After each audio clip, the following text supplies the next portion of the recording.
Shalom, all praises to Yahweh, Hashem, Yahweh Shai, double honors unto the apostles and elders of GreatMillStone who rule well, and shalom to the elect. This is for the 12 tribes of Israel, who are today known as the so-called Negroes, Hispanics, and Native Americans. All this edification is going out to those of the elect of that nation who belong to them so-called races or their descendants upon the earth. If this hits you in the spirit, man, then you're a child of Israel, man, more than likely. This is Psalms 96:3. Declare his glory among the heathen, his wonders among all people. For the Lord is great and greatly to be praised. He is to be feared above all gods. For all the gods of the nations are idols, but the Lord Yahweh made the heavens.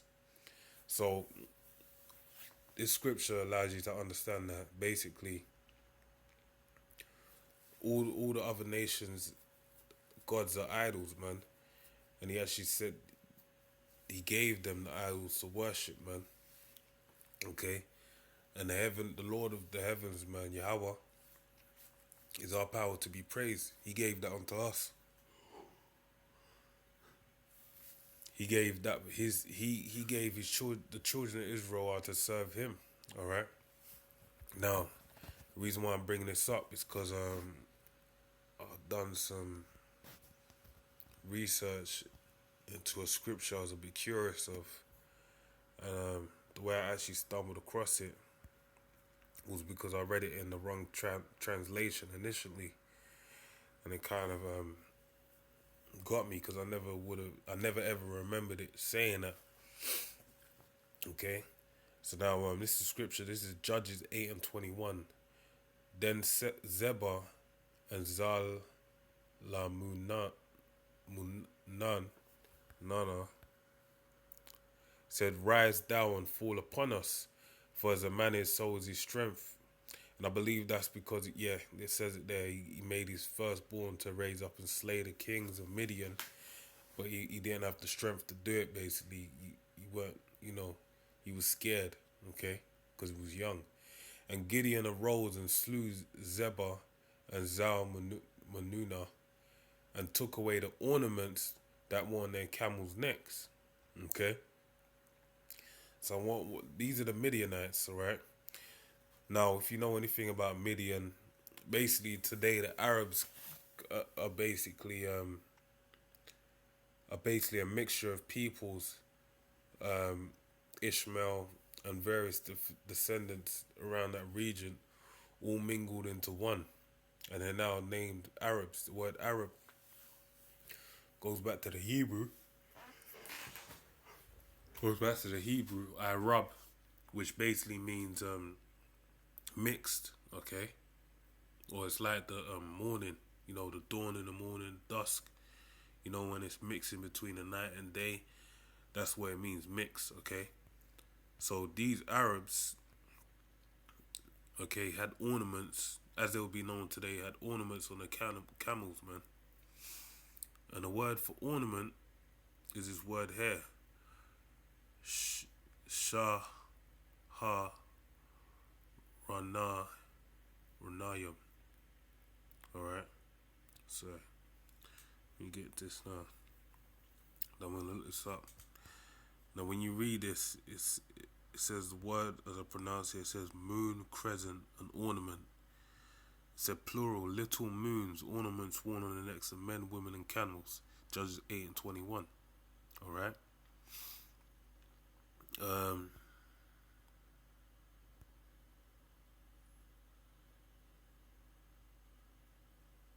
Okay.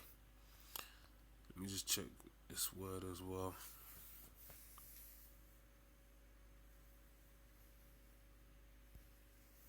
Okay. So basically they had moons upon them. Alright. Now I want to get this scripture, because this is a scripture I initially read. And you see there, it says, Salakia. took crescent ornaments that were upon the necks of the camels. Crescent ornaments, alright? So, I already read it in the ETOM, so it's there. Now, what I want to do is go into some information dealing with this, these facts, alright? So now first I want to start off, let's go, crescent. A crescent shape is a symbol or emblem used to represent the lunar phase in the first quarter, the sickle moon, or by extension a symbol representing the moon itself. Okay, it says it is used as the astrological symbol of the moon, and hence as the alchemical symbol for silver. It is also the emblem of Diana, Artemis, and hence represented virginity. Okay, Diana, the goddess of fertility, right? Artemis. Okay, that's the Roman equivalent of Diana, and hence represented virginity. Now, another thing to take into mind is the word moon, many, lunar cycle, deals with a woman's menstrual cycle, because the word menstrual goes back to the word moon, okay? Because women have their menstrual cycle in accordance with the moon as well, so that's their menstrual. So that's why it's closely associated with a feminine, femininity, basically. Okay, and silver because the moon is in relation to the sun. The sun is masculine, and I believe I'm not even gonna delve into the alchemy because I don't know. I'll be going off, what I believe. But let's continue. In Roman Catholic Marian veneration, it is associated with the Virgin Mary, Queen of Heaven worship all throughout, man. You seeing this? Queen of Heaven, man. So this is what the moon's all about, alright? And it shows you that the Arabs back there were worshipping the moon, man. Women worship. From the uses of Rufinal in mosques, and also associated with Islam.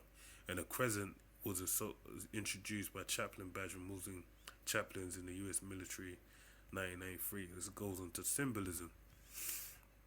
Okay, the crescent symbol is primarily used representing the moon, not necessarily in particular lunar phase. When used to represent a waxing or waning lunar phase, crescent or increscent refers to the waxing first quarter, while the symbol representing waning.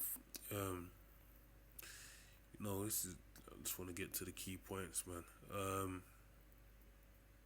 In ancient association with Ashtar, and Diana is preserved in the moon as symbolism by a crescent.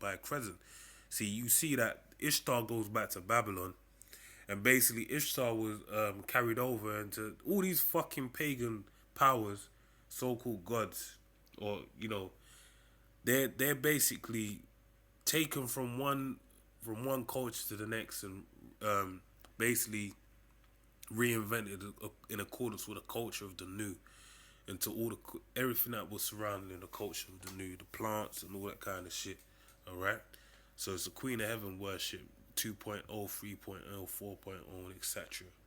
Representing the female principle as juxtaposed with the sun representing the male principle, and Artemis, Diana being virgin goddess, especially virginity and female chastity, virgin goddess. And they said it was Mary had the same thing, was venerated in the Marian veneration, was done by the same thing.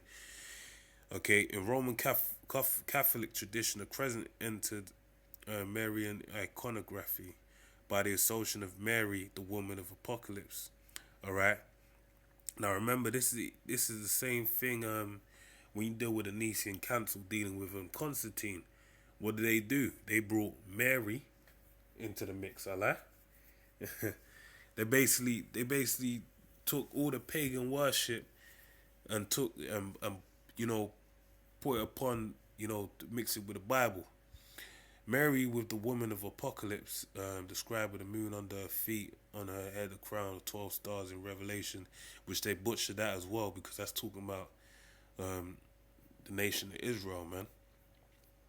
The most well-known representation of Mary as a woman of the Apocalypse is a Virgin of Guadalupe. All right. So now it goes into some history. All right, about the crescent moon. Then you got Diet Ashtar and all of this. I'm not gonna go into this information, but let's move on. All right. Allah as a moon god. The notion Allah as a moon god had existed with certain currents of evangelicalism in the United States since the 1990s. The idea supposedly promulgated by Hugo Winkler in 1901 and proliferated by the publication of Robert Morey's book, The Moon God Habal, in Archaeology of the Middle East. Winkler and Morey both argued that Habal, the name of the moon god in pre-Islamic Arabic mythological, some Islamic commentators have refuted the idea as insulting. The use of the lunar calendar and prevalence of the crescent moon imagery in Islam is said to be the origin of the hypothesis, which again, going back to Judges 8 and 21, it reigns true, man. That's what they do. They carried on their paganism and they worship in such a fashion. Okay? So, crescent moon symbol used as a form of blazon. The word blazon means in heraldry.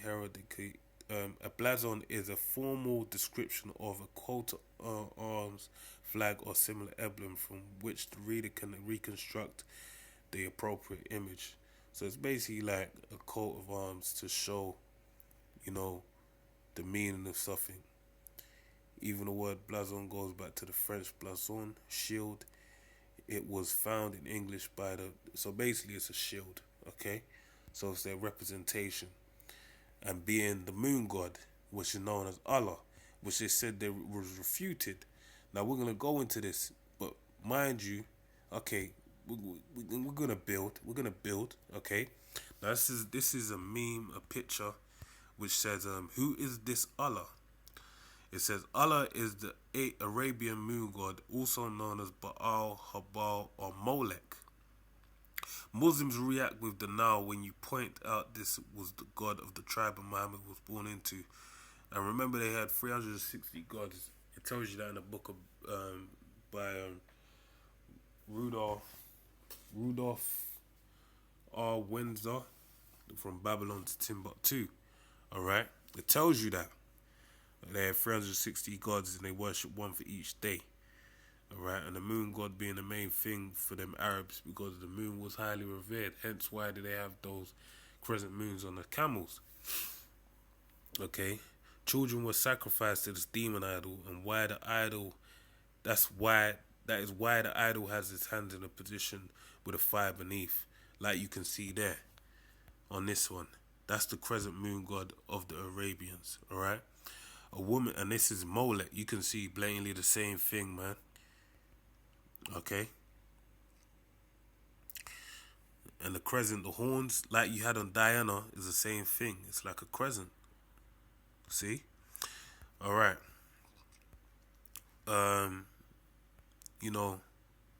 It says, did Muhammad know this? Yes, Muhammad advised some women who asked him about the issue of dying children, of how Allah regarded the situation. Said, a woman whose 3 children die will be shielded by them from the hellfire.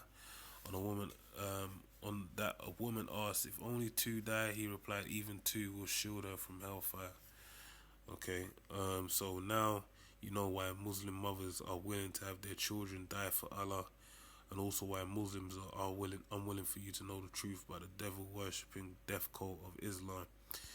Okay, and all these religions outside of the truth are death cults. Now I'm going to further reinforce this point. Now we're going into Igbo religion. Okay, there's an idol known as Allah. Okay,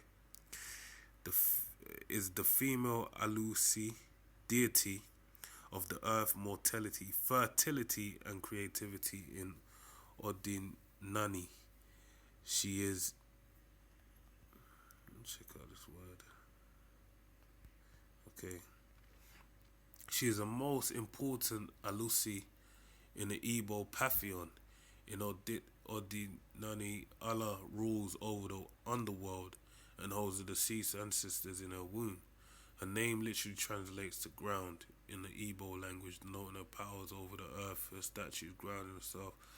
Allah is considered the highest. Okay? But look at the symbol. Python, crescent moon. And the name is Allah. Where do you think this goes back to, man? It's the same thing. The Igbos are the children of Israel, which left the land of Israel in 70 AD.